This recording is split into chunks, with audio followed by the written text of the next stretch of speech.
everyone! I'm so excited about starting this new series, Homebrew Mythic Climb. You can see right here the season has reset. We have 29 days to try and get up to Mythic using a deck that my friend has already climbed to Mythic with. You can see that we're starting in Gold 4, and here's the deck in case you haven't checked out the first video. If not, it'll be down. I'll throw a card up there. You'll see it. But here's the deck. It's called Secret Weapon. The whole strategy is small little flyers with lifelink, the Skyclave Maul, and the secret weapon is Snapdax. So let's jump right into it. Where am I going? Here we go. Let's see if I can get a better white or red. Oh, well, that's pretty good.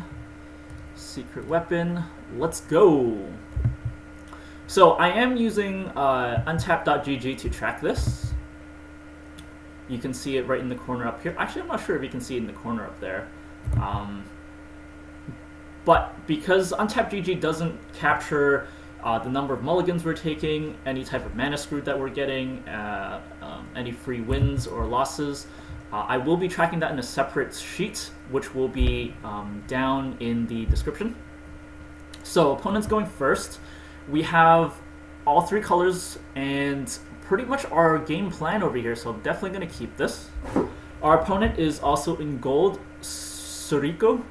Ooh, red deck wins. Alright, so I am kind of new to playing this deck, so I will probably be making some mistakes, but hey, that's what you're here for. You can watch me play and make the mistakes so you don't have to. Let's hope I don't get killed over here with anything like shock or giant. Do need a black mana, so yeah, I'm gonna go ahead and cast this as black, play my Hushbringer, and then attack for 1. So I'm a little bit safer from stuff like Shock and Bonecrusher Giant with the Savior in play. He'll need two burn spells to get rid of me. He has an Annex, so it looks like he's curving out really nicely. Next turn, very scary, would be Embercleave for sure. So I think I'm going to have to Bloodchief this. Obviously, I would rather Maul the Skyclaves, but I do have a secondary play over here with Hushbringer, so the plan is to cast Bloodchief. Ooh, I can't kill the Annex because it's 3 or more. Or, sorry, converted mana cost 2 or less. It is converted mana 3. You can see it up in the top here. So I think I'm just going to have to risk the taking the Embercleave in the face and just go ahead with the Sky Maul over here. Maximize my life gain. And then I attack for 3. So obviously it's not ideal, but gaining some life, it should let us face tank Embercleave a little bit.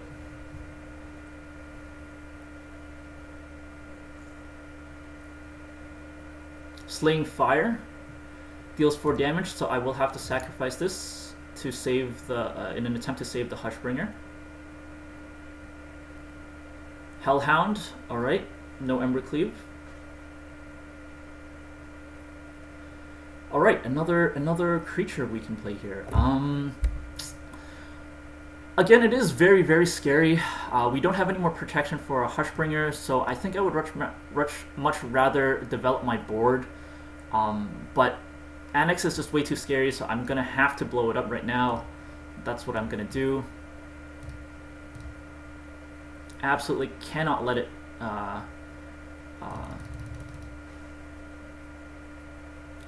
Embercleave me with that many red things on board. So he did get a Torbrand, but that's okay. I'll take the 3 damage. Doesn't make too much difference to me. Here we are. I can play a Null Priest. I don't think I need the kick. So I'll get the Null Priests. I'll play the Aspirant. The Aspirant will give me more power here. attack for 4, lifelink for 4 to mitigate that Torbran aggression. Everyone reads Null Mage because it's such an innocuous creature. I mean, it's 2 for a 2/1, but the Menace and lifelink really matter in this meta. Scorching Dragonfire. Okay, he gets rid of my Hushbringer. I will have to take it. Alright, another Flying Bat. I do have Menace, so I can equip it and swing, but I think I need more creatures. I will have some lifelink anyway, so I will just go wide right here. I will give my Null Priest lifelink. He can't block it because he only has 1 creature. So I'm staying very healthy. My Skyclaves, I have 2 options over here. Even if he blows it up somehow, I will just attach a Skyclave to any one of my flyers, and I should have enough damage to finish him off next turn. However, if he has an Embercleave, I think I am done. Let's see what he has. Sariko, come on, show us your best.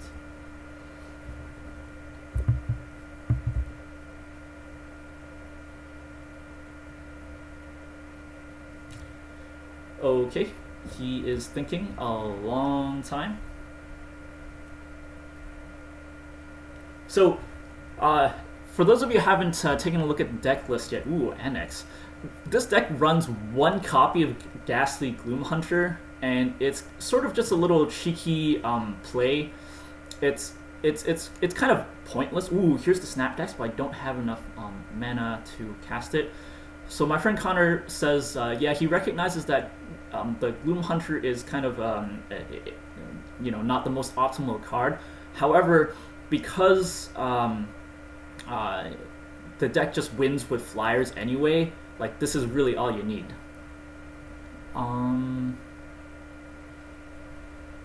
So it looks like I need to attach this to one of my flyers, and hopefully it doesn't die.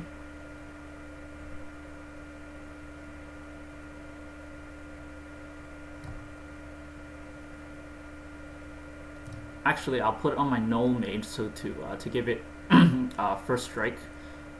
Yep, and my opponent concedes. Yeah, so I put first strike on this because I didn't want it to die to Annex, and I wanted to make sure I gain the life. So by making sure I have a 5 life gain and first strike, I'm hedging my bets. I was going to put the 1/1 counter on my Hushbringer just to maximize my Air Force over here, and then I would gain a total of 3 life plus 8. So I think with red deck wins, it has a lot of trouble against life gain, and you can see that playing out over here. So we didn't need to mulligan game 1. We weren't really mana screwed. We didn't get to 5 lands, but that doesn't count as mana screw because statistically that's bound to happen. We did win. It was not a free win. So on to game number 2. So the format of these videos and my streams will be grinding every day. First to 4 wins is the minimum requirement. So if I go on a 5-game losing streak, I'm still going to play 4 more until I get my daily 4 wins. But because, hot streaks are hot streaks, if we are on a winning streak of 3 or more, we are going to keep playing until we lose. Okay, so here is a different part of the deck that we see. We do have the black and the white mana. We have a removal spell, we have some early plays, and we have the Lurrus for backup. Seeing double copy of Lurrus isn't the greatest, and we're going second. But since it's still early, I think we're gonna go with it anyway.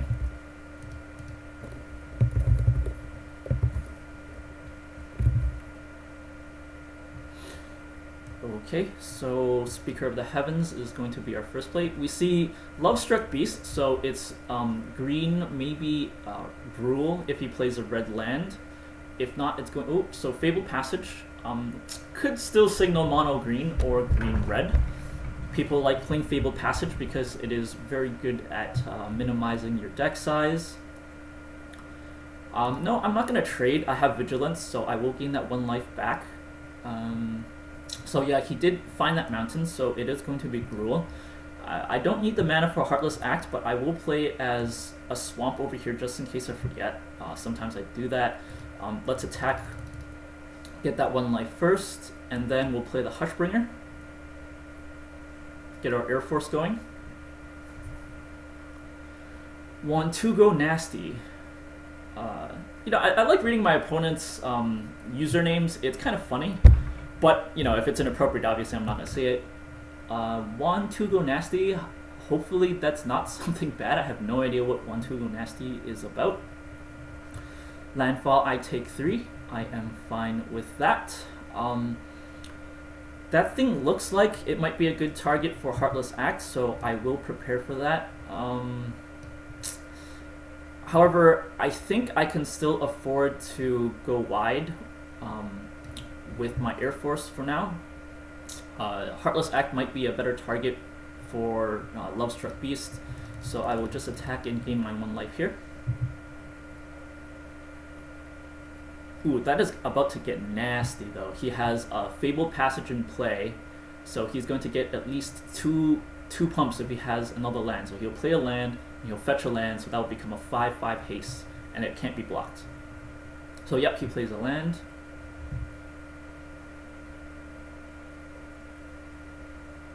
He's thinking. Let's see what he's thinking about. He can't play he can play Embercleave actually. If this fetches into a mountain, he can attack with both and play Embercleave, and then I will be in very, very bad shape.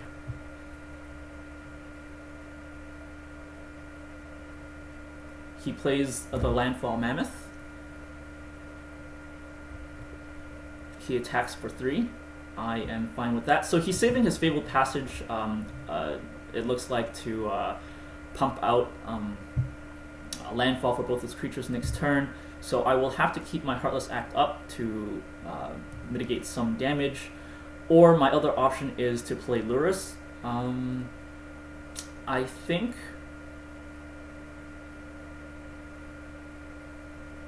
I'll play the Lurrus over here because I can chump with my Speaker of Heavens next turn. I can even chump with my Lurrus, really, because I have 2 copies of it in my hand. But we gotta keep up the aggression while we can.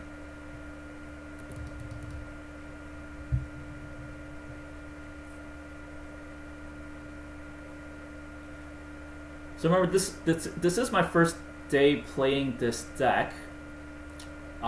So I might be making some mistakes in terms of when to cast Heartless Act to stave off aggression. Bone Crusher Giant. Okay, he blows up that creature.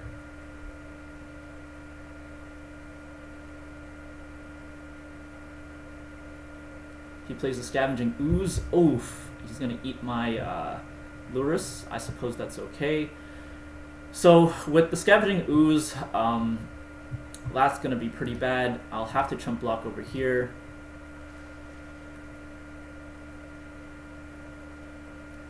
Ooh, Baneslayer Angel. That's a pretty fat creature.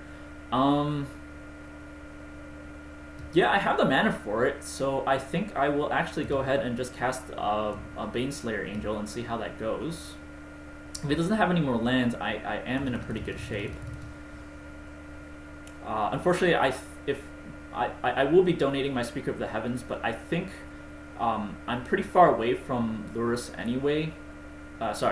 Pretty far from getting to 25 or 27 life to activate that anyways. So I think that's what I'm going to go with. Questing Beast, okay. I have first strike, so I'm not too worried about that. He can swing with everything and lose a bunch of creatures, but because this has first strike and lifelink, I'm not too worried. Okay, I'm not sure what this is about. He has no cards in his hand. I think he forgot I have first strike, perhaps. So I guess I'll just eat his creature. I have first strike. I gain the 5 life. I take 5 damage. That's fine with me, buddy. Oh, yikes. That's right, friends. If you are seeing cards that are rarely played, you really should be paying a little bit more attention to what the cards actually do. So stuff like that doesn't end up happening.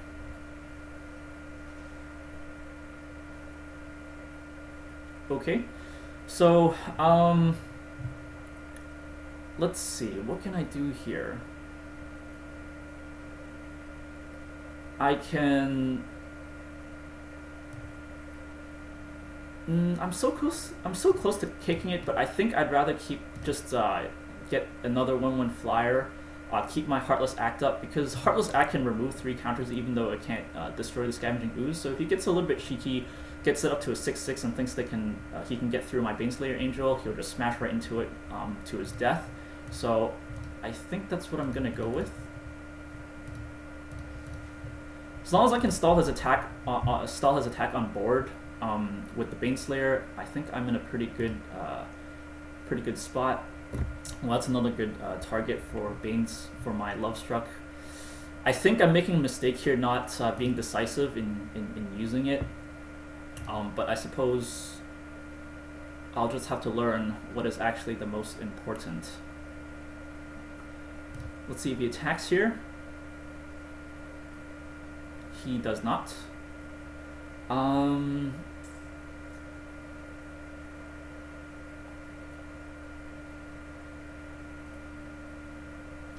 Heartless Act. Okay, I guess I'll draw first. Kicker doesn't really help.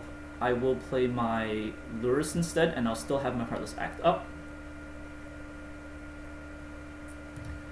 And then now I can attack with my 3/1/1 flyers. Or, well, you know what I mean, 1 power flyers. See how this goes. I will gain a bunch of life. I can be really aggressive and play my no priest, but the menace is becoming more irrelevant.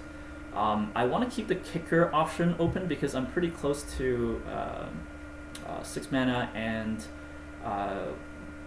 Untapped GG is telling me I have 46% chance of drawing a land, so keeping Heartless Act up seems like the better option here, so I will go with that plan. I don't know whether or not the better idea is to just straight up kill his Edgewall Innkeeper because he's about to draw another card from it. I don't know what he has in his deck that can get rid of my Baneslayer. But as I get closer and closer to whittling down his life, I can just swing with the Baneslayer Angel as well because it will gain me 5 life.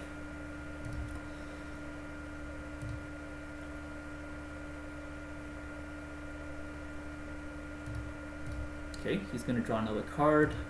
Pretty scary now.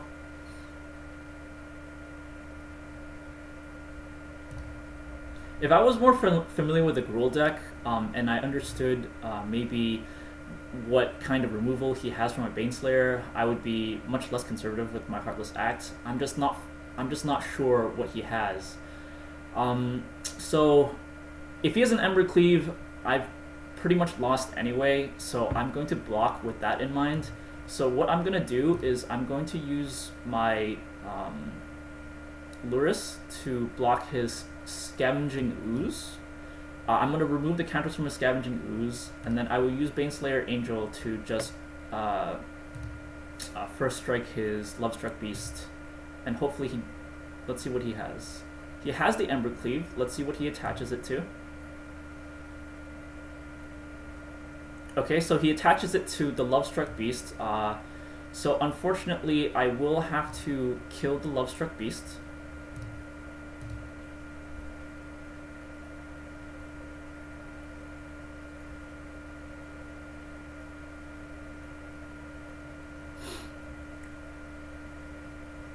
So I lose my Lurrus. I take a bunch of damage. I don't gain life with my Baneslayer. So that is a little bit unfortunate.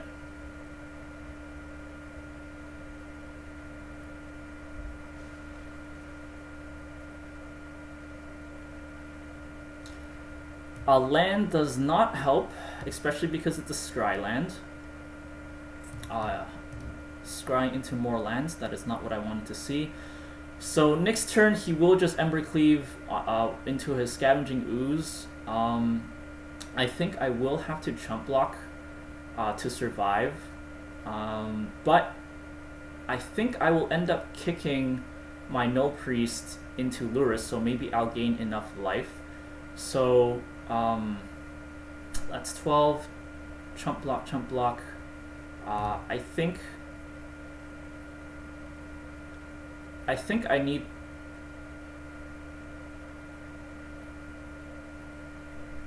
Ooh, this is bad, because he's just going to eat all of my creatures anyway. So I don't think I have a solution here.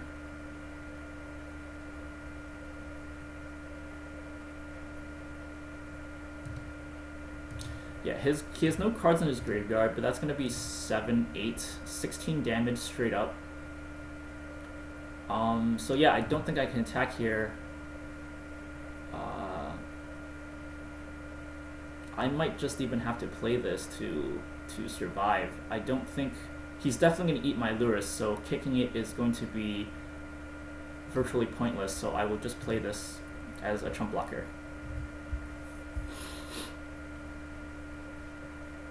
If he doesn't draw a land, I might be actually safer here. Yep, he's eating my Lurrus, so I had no hope of kicking it back into play anyway. Fortunately, he does gain another 2 life for that, so that's kind of lame. The Scavenging Ooze is really destroying me, ripping me to shreds here. Ah, wow, he got lucky, drew a land. Can't believe I'm saying he's lucky. I mean, the guy is technically flooding. Is he forgetting that you can't equip? He has another Embercleave? Wow. That's unbelievable. Okay, so I'll block what I can. I can't let my Baneslayer Angel die. I will block that. I'm assuming his Scavenging Ooze is going to end up with an Embercleave anyway, so I will have to block accordingly. I'm going to lose 1 Hushbringer, and then I will double block the Giant, just because I will have a chance to kill it if he does end up casting his second Embercleave onto Scavenging Ooze.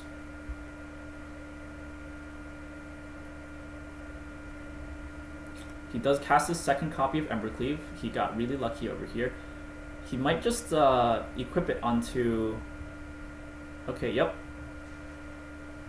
That was a mistake. I don't know what he did that for. He just donated 5 life to me.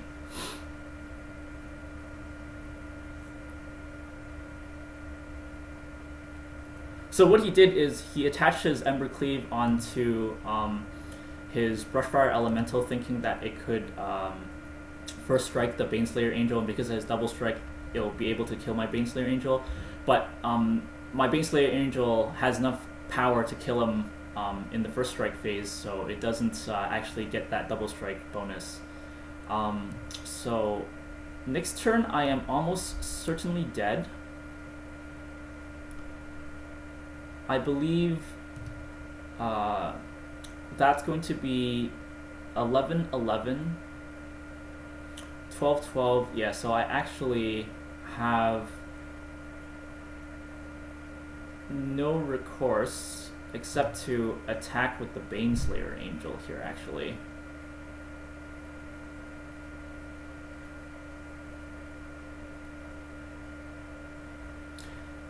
Because the best I'm looking for is to chump block something. That's going to be 11-11, 12-12, so that's 24 damage. If I do this, I'll have 23, and then... wow, I can't even survive that. I think I have to do this. 23. It's probably not going to do it, though.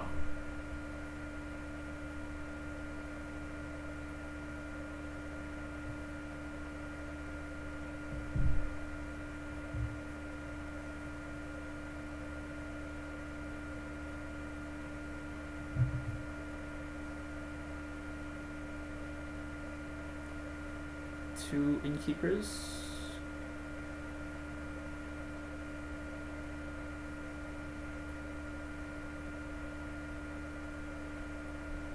So let's see, that's 26 damage, plus the 3 here. So yeah, I think I'm gonna have to block this. This prevents at least 2 damage.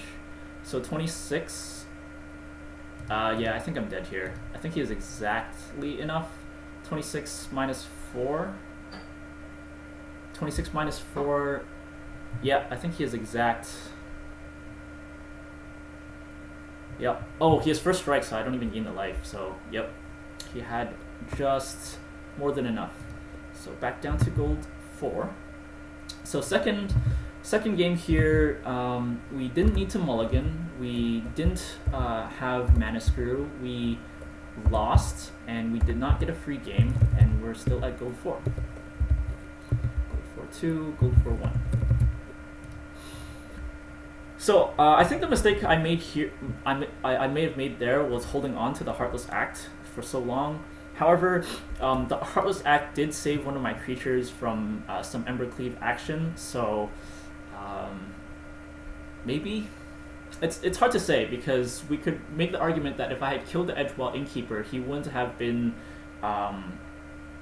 2 extra cards ahead, and that might have made the difference, considering that the Angel could have just flown right over for a couple of points of damage and snuck the game under. So hard to tell.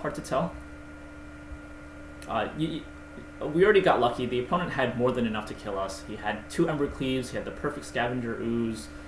We didn't draw the kill spell we needed, which was Bloodchief's Thirst to kill the Scavenging Ooze. So unfortunately, that's what happens. Can't win them all though. So yeah, I'm gonna keep this hand. I have Early Flyer, Maul of the Skyclaves, and some other ground-based aggression, so I think that's pretty reasonable. No turn 1 play though. Missingay. Okay, so our first rogue matchup. My friend Connor did say it is not the best matchup. So here, I'm not sure whether or not I want to put Null Priest first or Hushbringer first. I believe I want to get the Null Priest first.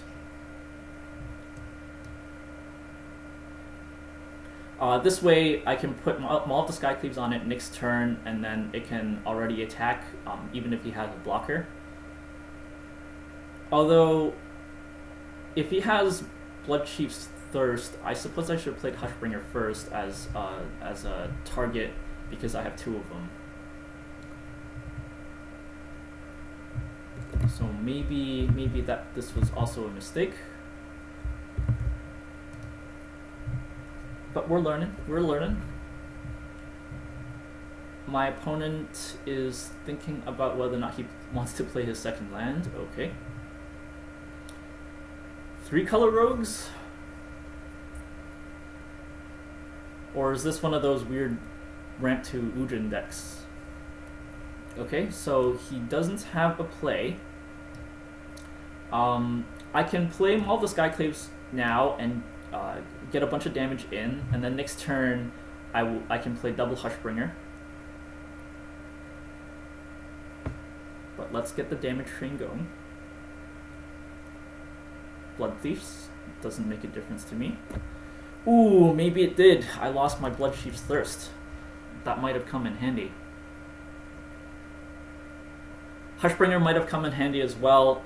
It would have stopped. Yeah, that's what I meant. I could have prevented that from happening. If I had Hushbringer in play, that ETB trigger would not have happened. I do lose it to Bloodchief's Thirst. Ooh, drawing into land, so one more turn, my lures will be able to come into play and bring the Null Chief back. So I'm looking pretty good here. Another planes that will allow me to play 2 Hushbringers. And then I will call that a day.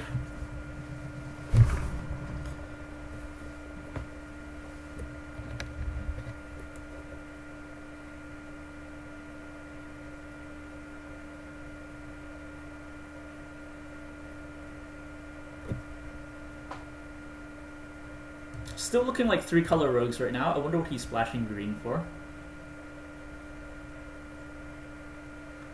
He might be short on black mana. Or maybe this is a rogues plus flash variant.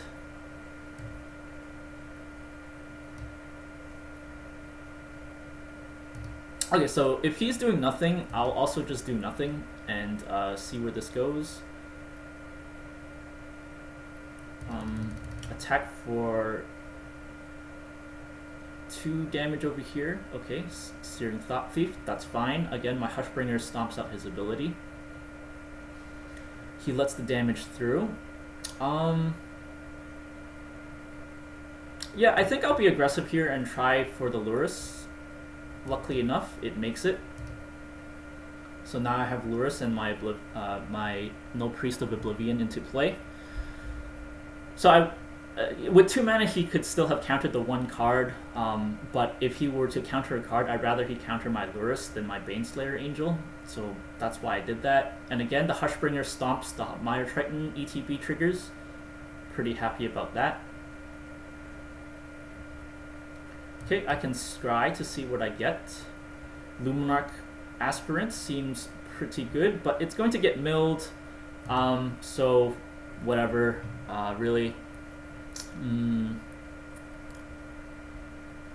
He has a Mire Triton, I can't really attack into that, but I think, again, because he's short some mana and he didn't show a counterspell, I will just go ahead and play the Baneslayer Angel. He needs to block with both. He needs to block both to kill the Null Priest, so I will also attack with it.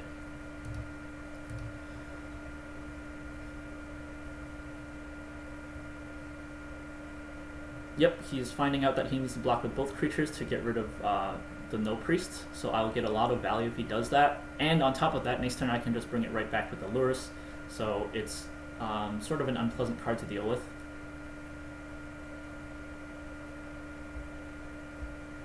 My opponent seems happy with the trade though,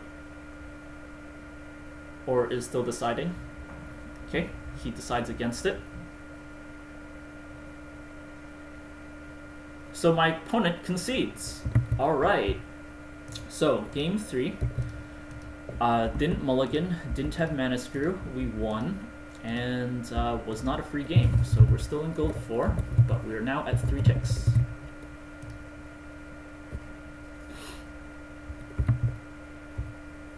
On to game 4.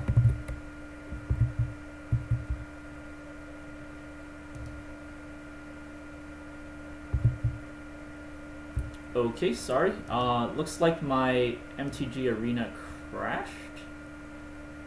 Not sure what that is about. Bear with me here as I get it fired up again.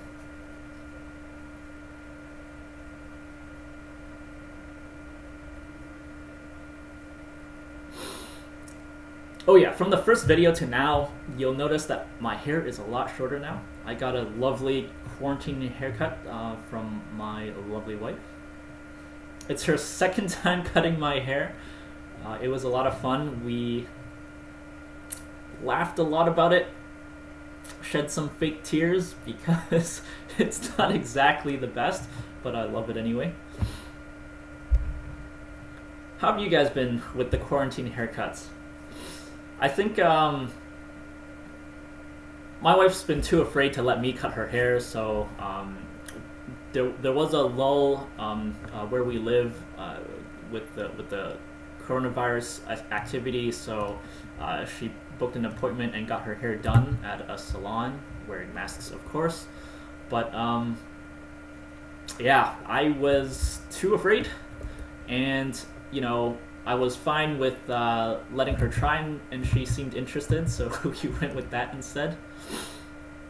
Alright, back into it. We have Habamble. Hi Bam. Opponent goes first. We have 2 support creatures, but no main aggression. We do have 2 kill spells though, and we have a Scry land. Our opponent is going first. Think, since we are learning this deck, I will play this hand, but my gut feeling is telling me that this hand is going to be way too slow. We don't have our game plan, which is our flyers. So that is making me a little bit nervous. Ooh, Lurrus makes our aspirants slightly more durable. And we almost have the 5 mana to make it worth it, but we are against the Mere Rogues again, which supposedly is not a good matchup for this deck.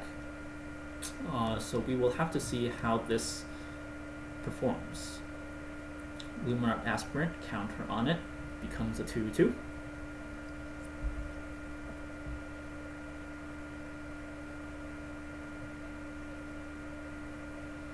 Plays Castle Vantress. Still no plays. That's very curious. Yeah, I will play a Plains. If he counters this, I'm okay. So I will cast Luminarch Aspirant. Next to combat, I'll spread the counters out. He does kill it with the Heartless Act. Next to combat, swing for 3.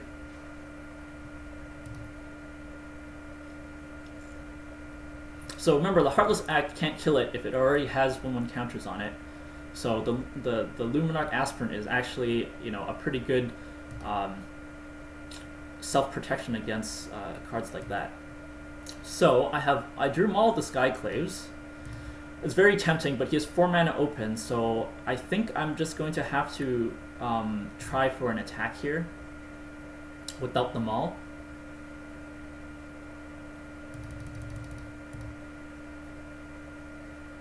If he plays a creature, I will kill it.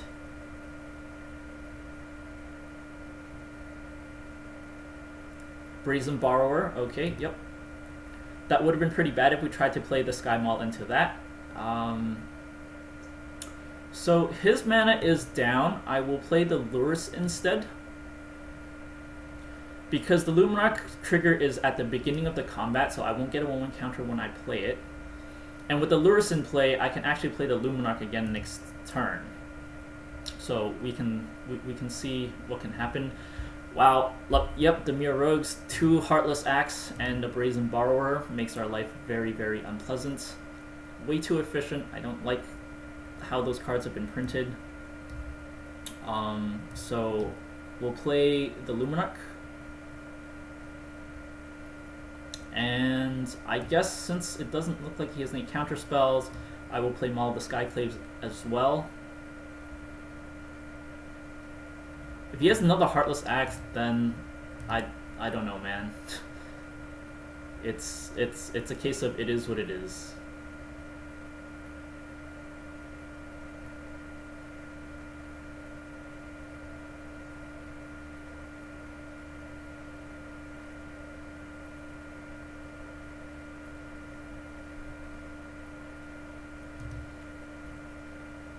I just don't understand. I don't understand how a meta is healthy with so many cards like that. Gadwick, okay, he draws a bunch of cards into his hand. Unfortunately, I am going to have to kill his Gadwick. I can't play Snapdax. I don't have anything to mutate it to, and I don't have red mana. So the best I can do here is... I do have tons of mana, so maybe... Oof, that's bitten me in the face before, so I'll just have to kill it. And attack for 5 here.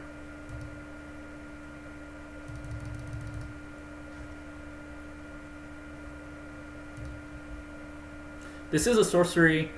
I did have a lot of mana open, but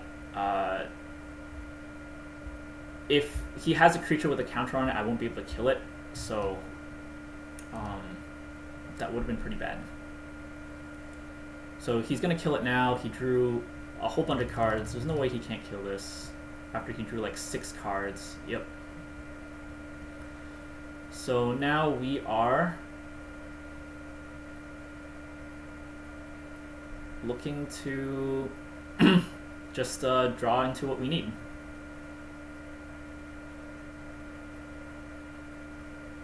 Okay, he mills 2 cards that we didn't need. That is good news for us.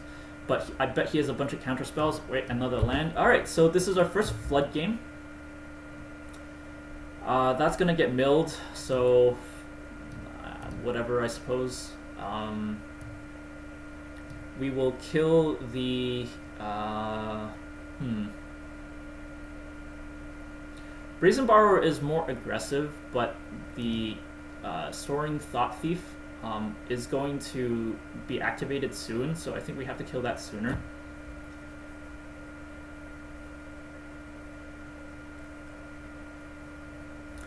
We are flooding, but if we do get a creature that we can mutate Snapdax onto, it'll be pretty sweet.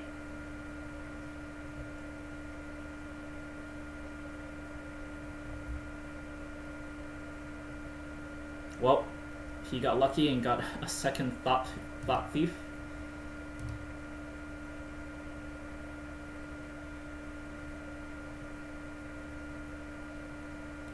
Not much we can do here.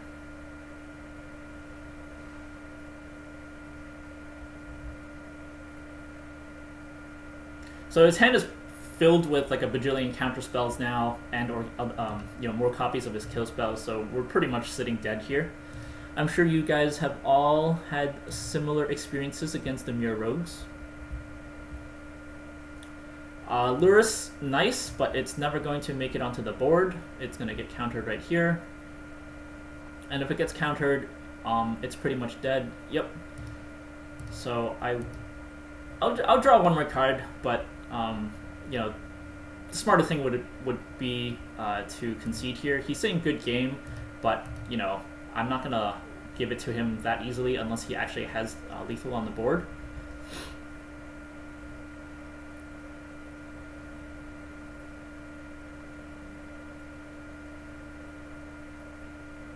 I think it's also I personally consider it bad etiquette when you are about to win and you offer the GG.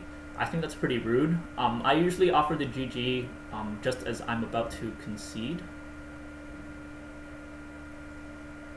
So there he has it. 4, 8, 10. So that's the GG. And here we are. So this match, we didn't need to mulligan. We did get flooded a little bit. We lost this one. It was not a free game. And we are at gold 2 again. Rough start, rough start.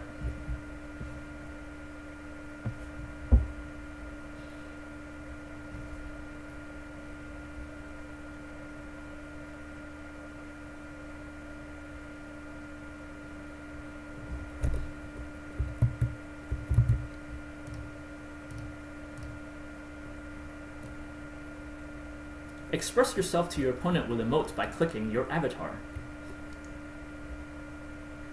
The emotes they added the little Hedron ones. If you're free to play, you have some access to get the little Hedron ones. I don't like them personally. I find them really annoying. The chat is very convenient. Okay, so a swamp that comes into play tapped, and plains. We don't have any first turn plays yet, so I guess this is playable. We have 2 flyers, 2 support cards, and our Luris. So seems pretty playable. Clockwing comes into play tap, doesn't make a difference again because we don't have any turn 1 plays. We're up against El Napo 26. Alright, he has 1 swamp. What can he do with 1 swamp? Probably not much. We'll play the Hushbringer so that we have our Air Force going. I will hope to draw 1 more land. At least would be nice. Ooh.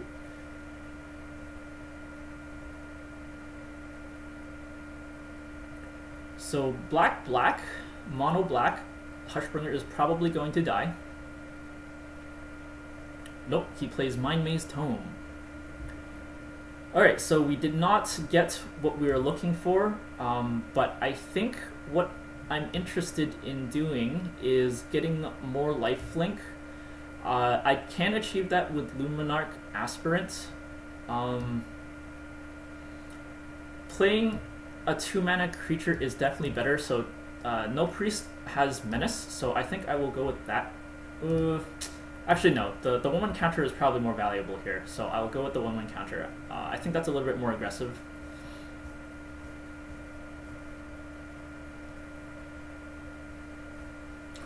I think maybe the no priest would have been a better idea, so I had two options for the 1/1 counter next turn, but I don't know. I feel like getting an extra 1/1 counter is more aggressive in case he can't do anything about my Hushbringer. And this way it turns Hushbringer into a much more potent threat he has to deal with way sooner than he might have to otherwise. Like, for example, if he plays a kill spell to kill my Hushbringer right now, he's tapping out his own mana and he'll still be behind. Okay, so now we're mana screwed. That's 2 turns in a row we've missed the land drop, and that was at 3 lands, which is kind of really ridiculous considering you know, we have 26 lands in this deck. He doesn't have a kill spell, so I think I will just cast. Well, he might have a kill spell. What am I talking about? I will cast my Luminar Aspirant, so I can start really pumping out these 1/1 counters. And this way, if he kills my Hushbringer, target opponent sacrifices a creature. So if I get my Lurrus, I can get my Aspirant out. I want to stay on course with the lifelink and the attack, so I'll sacrifice my Aspirant over here. I have another one coming into play.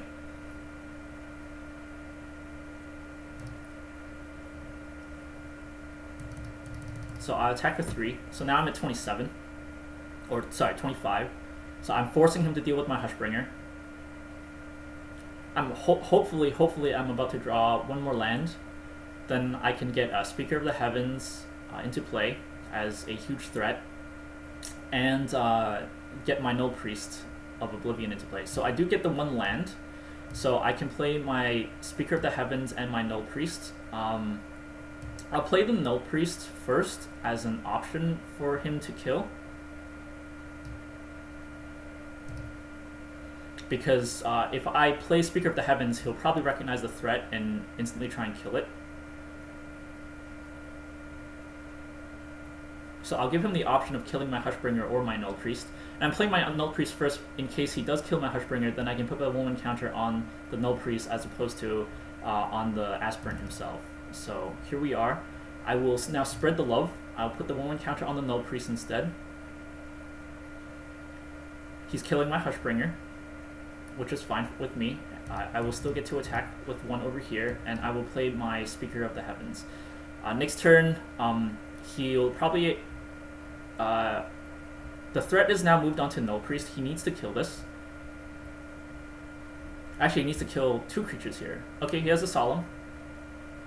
It's a pretty sweet card. Mono black. So he doesn't kill my Speaker. That means I can... Luminarch. Yeah, I think I can go with this. But the safest bet is to attack with my Null Priest first.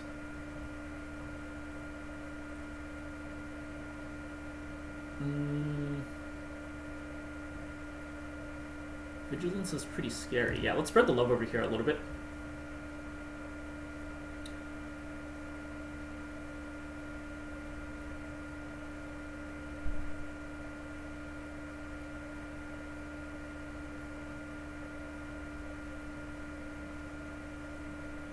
Okay, the counter goes on. I'll attack with my Null Priest. I gain the 3 life. I can only cast this as a activate this as a sorcery, so I will get my 4/4 Angel now.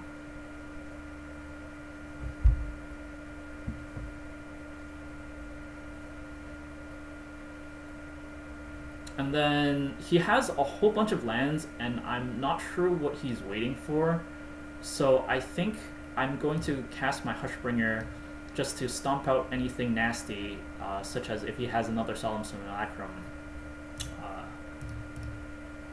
headed my way.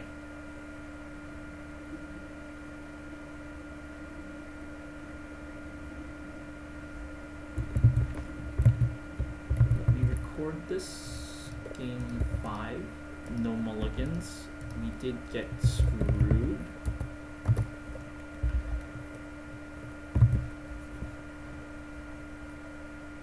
Alright, so he activates his Mind Maze Tomb again.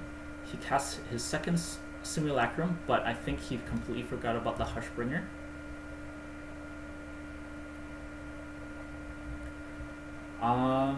So the aggressive move here would be to play the Aspirant. Unfortunately, I don't have enough white mana to get my Speaker. If he has a board wipe, which is what I'm afraid of,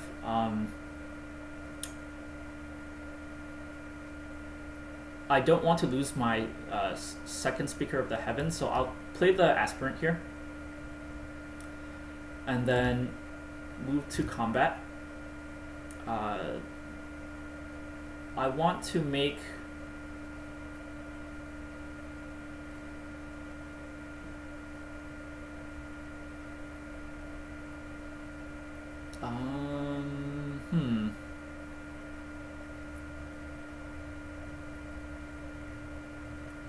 If I make my flyers huge, that's 5. I'll have another flyer next turn anyway, so actually I just want to make my Speaker of the Heavens large. I will put a 1/1 counter on it so I can maybe get rid of both his creatures right now. So attack with this, this, and this.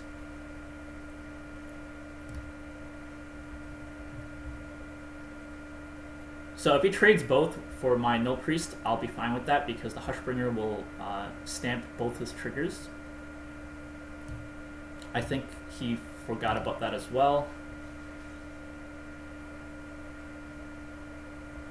And then I will get another Angel.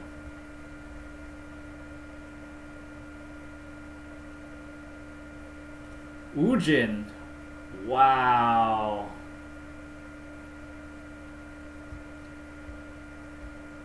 So, well, that's kind of silly, especially because I don't have mana. Okay, there we go. I have some mana now, so I can play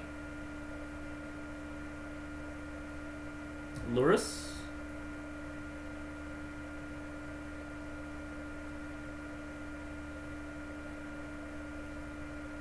And yeah, that's kind of it. That's all I can play, really. Well, he's just gonna wipe the board again. So, well, that's pretty silly. He played nothing but lands, plays an Ugin, and then wins the game.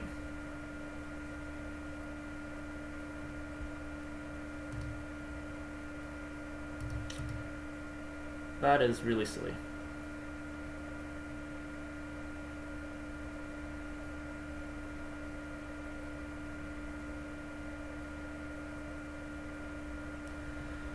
Well, and he has an Agonized Remorse for the only card left in my hand, so I think that's GG. This is what happens when you get mana screwed for 6 turns.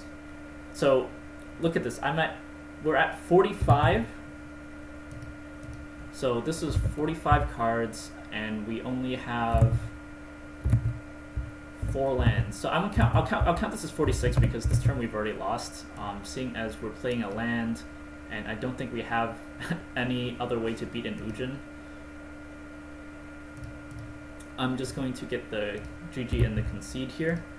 So we did lose this one. It's not a free game, not even close.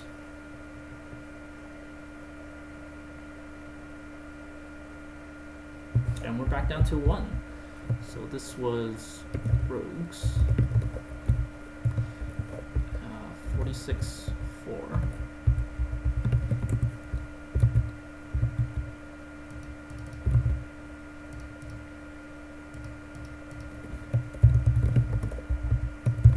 Matchup.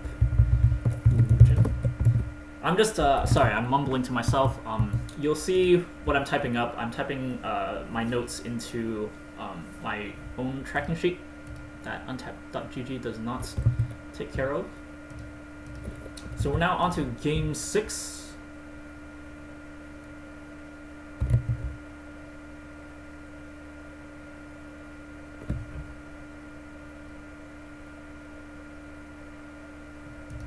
against Copper Line George.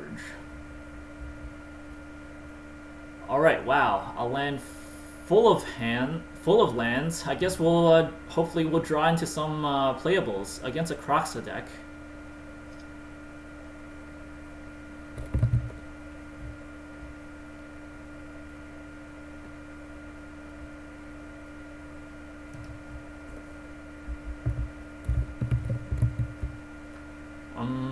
We don't have a turn in play, so we'll play a Scryland.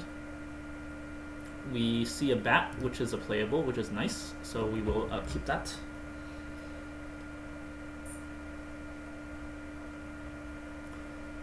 Robber of the Rich, unfortunately we just donated a bat to our opponent here. Of course I draw another land, so, you know, it is what it is. Mana Flood.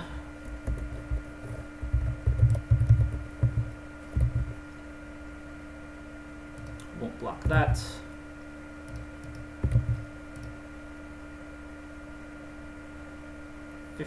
We have 1, 2, 3, 4, 5, 6, 7.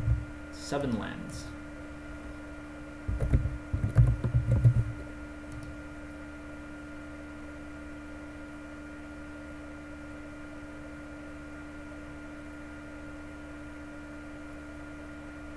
And of course, his Mire Triton dumps Kroxa right into his graveyard.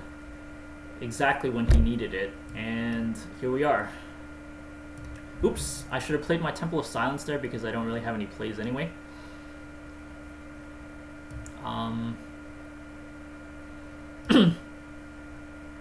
He can't get his Kroxa out yet, so I suppose I will kill his Robber of the Rich.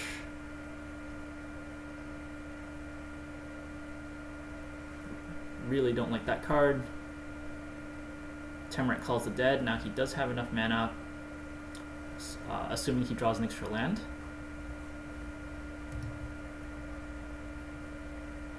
He does play the extra land.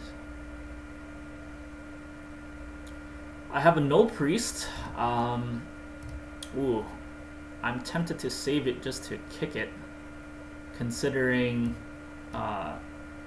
it's not really going to help us here anyway. Maul the Skyclaves. That's kind of cute. I'll try and keep it. Actually, maybe I can just win this with lifelink. Although, nah, he has a whole bunch of 2/2 zombies. Oh wait, but I have Flying First Strike. Flying First Strike Menace. That's pretty threatening.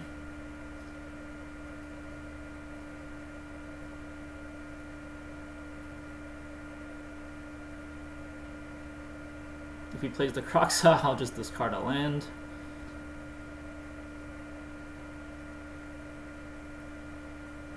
Yep.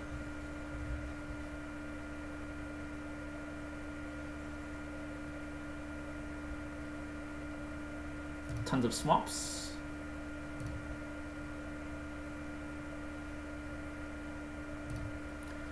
Can't block that.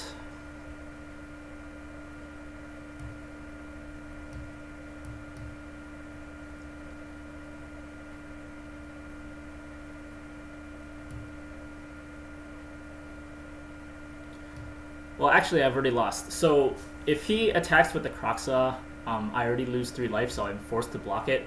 So this creature is going to die.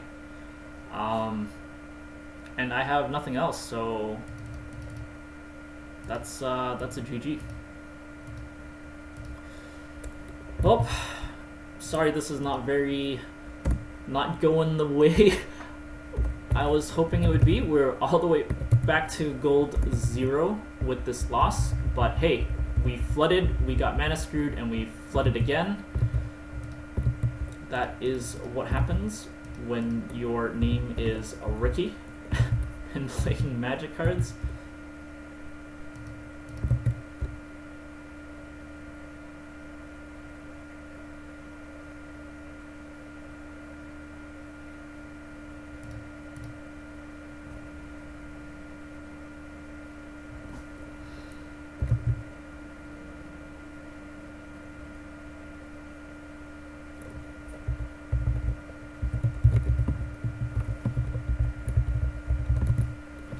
We are against Diane Go. Die and go? Is it like die and then go? 2 creatures, opponents going first. Guess we'll have to go. It's the slow Fabled Passage start. Ooh, we got a Scry land. That is kind of nice when we don't have a turn on play. We draw another land. Probably not what I'm looking for right now. Fabled Passage, let's see what he gets. It's probably the Mere Rogues. No, it's a mountain. So red-green, red-black, red-black, another Kroxa. He Kroxas early. Suppose I could donate a land.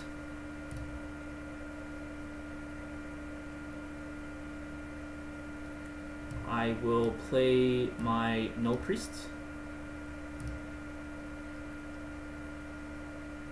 Start the life gain train.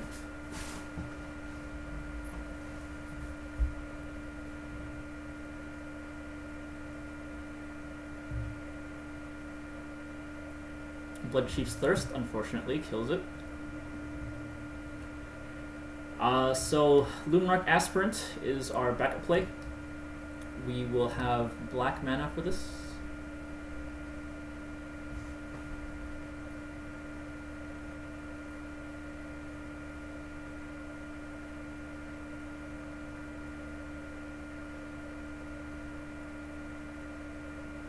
Liliana. Well, it's gonna kill my Luminarch.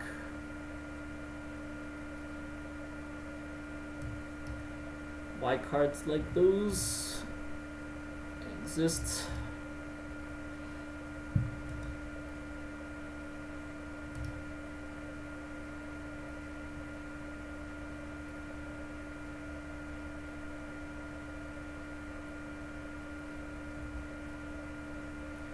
Right, so Maul of the Skyclaves is gonna start to go. He discards his Onyx for value. Sorry, Ox of Agonas. Not, what did I say? Oxax?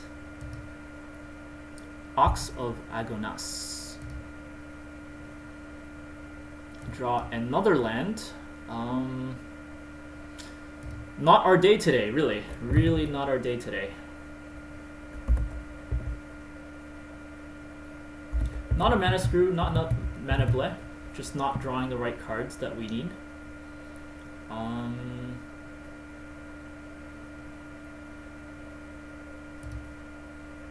So I think we're gonna discard our snap decks, unfortunately.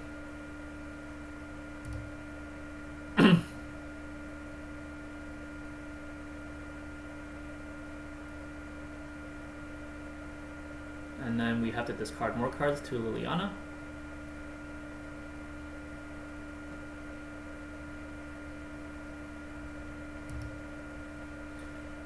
So definitely discarding the Maul of the Skyclaves here. We still need Heartless Act to get rid of his Kroxa. Ooh, we have a Lurrus here. We can get back some of our creatures. Heartless Act is not going to survive when Kroxa comes back, unfortunately. We did definitely need to play the Lurrus. He kills it with the Heartless Act. That is just my luck, of course. Every single deck I played against today so far, Bloodchief's Thirst, Heartless Act. Always.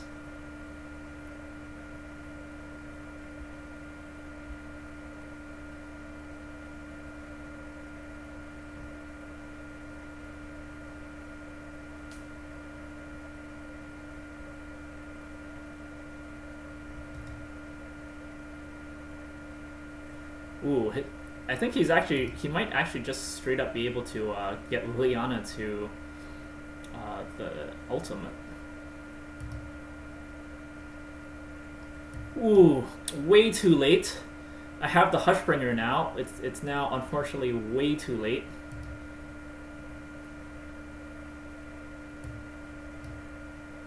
And I think that's GG. I can't block the Kroxa. Liliana can just kill my Hushbringer whenever it feels like.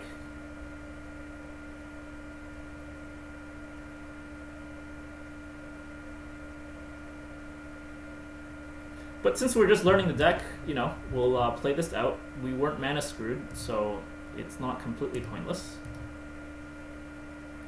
Skyclave Shade can't block. If it was kicked, comes into play with 2 1 counters. Landfall, whenever land, you can cast it from your graveyard this turn. So we get the Speaker of the Heavens, which is not good enough. It can't block, but we can't kill the Liliana either. He can't cast any more cards from his graveyard because he only has 3 after he got Kroxa out. That's a 3-1. I don't really want to block that just yet.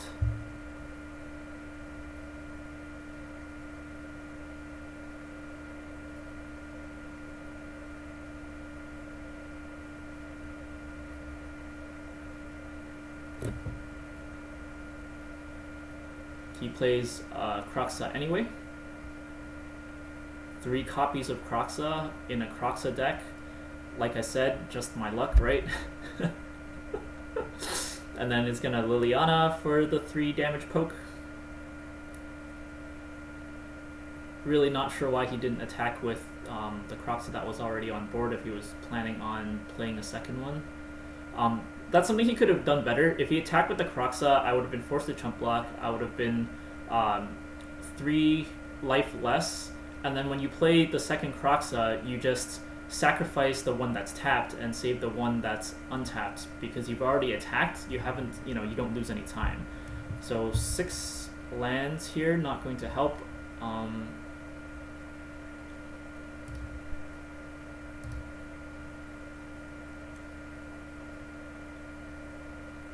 I mean, I don't like Liliana, so I suppose I'll just attack right into it, just to kill it.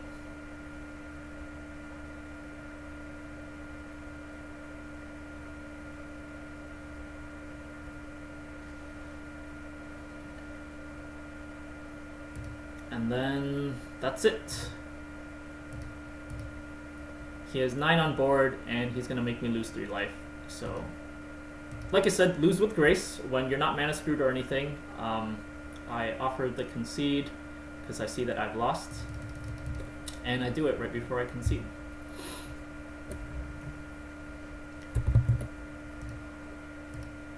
So very, very, very rough start today. Gold 4.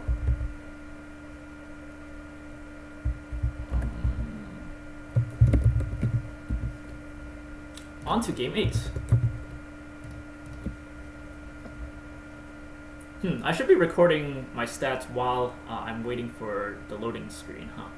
Sorry about that. I will change it so that I spend that time doing that instead. Iray.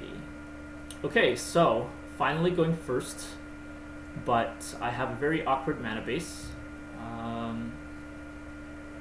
I suppose I'll have to do.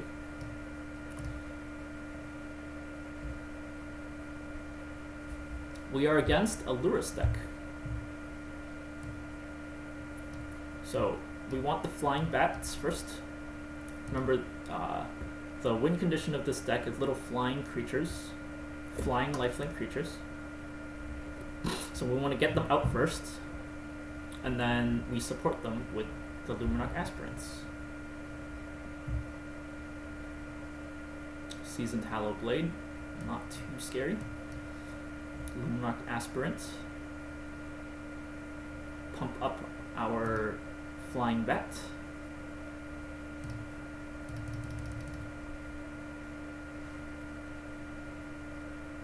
And then we are well on our way to getting Baneslayer Angel into play on curve. Fortunately, there's the Glass Casket. I believe that's going to be, yep, the bat. That's fine. I don't want to lose my aspirants just yet.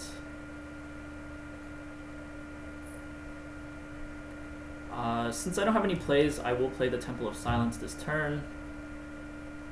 Snapdex is pretty excellent. Not quite what I need, considering this is a human. I can't mutate onto that. I'll have to get my Baneslayer Angel first and then play Snapdex. But, you know, I suppose that's just what it will be. So another reason I kept it is because I am flooding a little bit. So I'll just take what I can get at this point.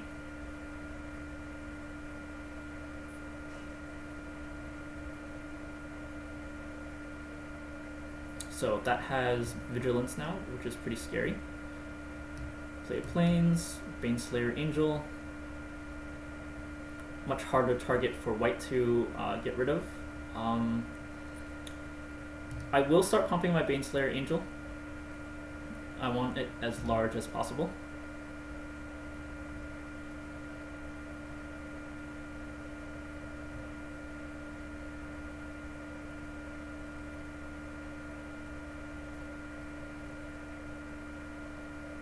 And my opponent concedes.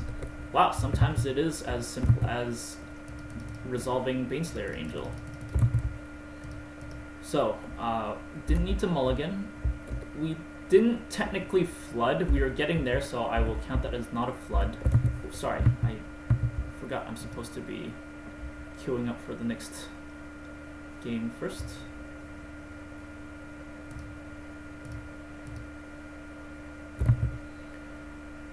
Not a free win, gold 4, and 2 ticks.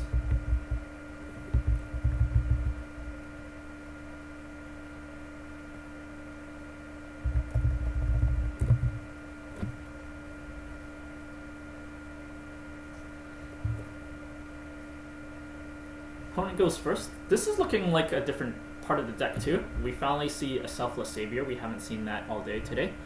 Hushbringer, Luminarch, Aspirant, and all of the Skyclaves. This hand is exactly what we aim to do. Unfortunately, we are going second, so...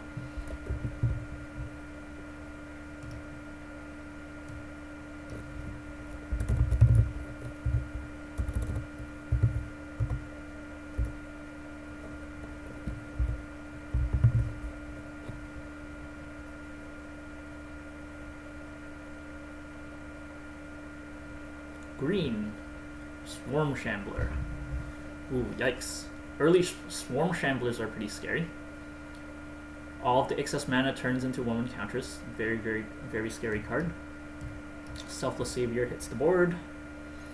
And then we're going to go with the Hushbringer into the Maul of Skyclaves, into the Luminarch. If his board was more empty, we might consider Hushbringer, Luminarch, and then Maul of the Skyclaves. But as it is, I think Hushbringer definitely needs to hit the board first. Or actually, with the Luminarch, we can already start getting 1/1 counters. But no, I think getting Hushbringer out is always better here. Because it has flying, it has evasion. You don't need to worry about whether or not your Maul gets demolished.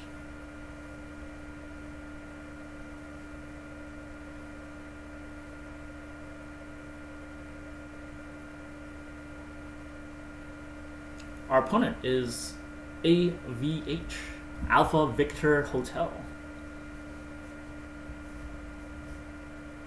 Stonecoil Serpent has the reach.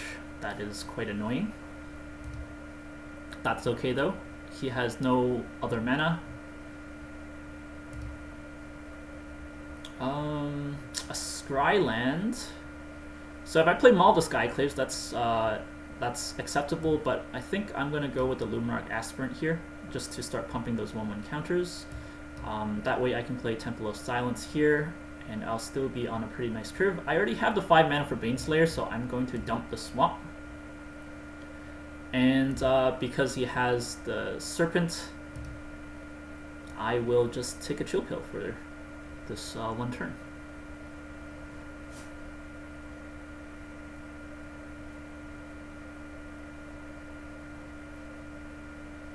If I didn't have the Baneslayer Angel, I would consider playing Maul of the Skyclaves first, just to get the pressure on. Lotus Cobra. Unfortunately for my opponent, he is mana screwed. Primal Might. All right, I'll just make it indestructible. It's fine with me. Donate 2 life to me. I'm fine. Alright, still no mana for Snapdex, but now we have Maul of the Skyclaves. We can get a white mana here, sure. Maul of the Skyclaves. Our Hushbringer is massive.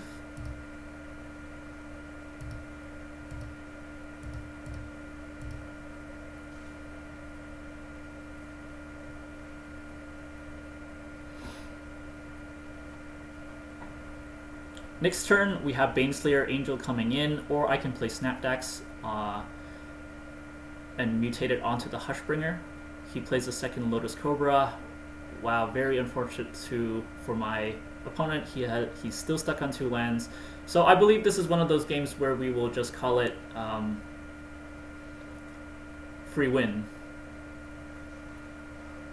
So my opponent swings for the fences. That's not going to do very much. So his Stonecoat Serpent has protection, 2/1/1 counters. So I think I will just play Snapdex, and I should have enough to kill my opponent outright. So I will mutate Snapdex over it. I'll spend 4 damage to kill the Swarm Shambler, and then I will attack for 14. And that nets me the win. So this is the first one that we'll record as a free win.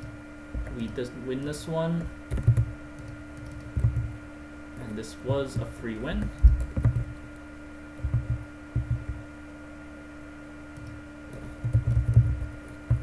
Gold 4 at 4 ticks out of 6. Oh, that is 4 wins. Alrighty, I suppose I will have to end here. That's it for today. You saw how we did. I'll summarize some of my any extra thoughts that I have as I'm uploading the video. But yeah, today, based on my little tracking over here, we got flooded, screwed, and flooded 3 games in a row, which led to 3 losses in a row. So, you know, that makes climbing quite difficult. But yeah, the game, the deck is really fun to play, even though, you know, we got screwed over so many times. I love swinging in with these massive life linkers and seeing the opponents concede to that. And come back, and we'll see if I can continue all the way to the top. Thanks for watching. If you're watching this on YouTube, please like and/or subscribe, and I'll see you around.